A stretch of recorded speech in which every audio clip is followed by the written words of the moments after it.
The diagnostic trouble codes P0030 and P0031 are related to the heater control circuit of the upstream oxygen sensor. P0030 indicates a malfunction in the heater control circuit, while P0031 indicates that the heater control circuit voltage is lower than expected. These codes are commonly caused by a faulty oxygen sensor, damaged wiring, poor electrical connections, a blown fuse, or a problem with the engine control module.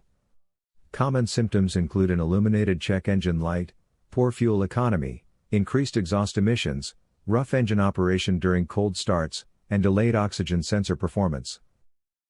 Here is one of the most practical solutions to fix these error codes. The oxygen sensor.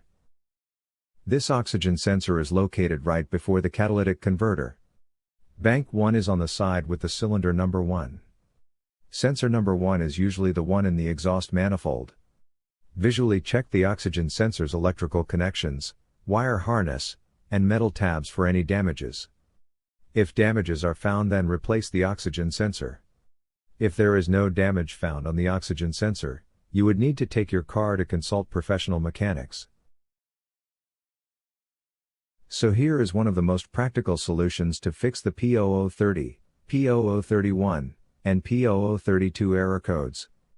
After the repair, you can now use the Zeus app to clear the error code. And tap the rescan button one more time to make sure everything is fine with your vehicle. To save more money on car expenses, claim a free engine code scanner at the description link below, or check out the video here for more info. You're also welcome to leave comments below. Our mechanic professionals will answer them shortly. Don't forget to like and subscribe to our channel. Thanks again for watching this video.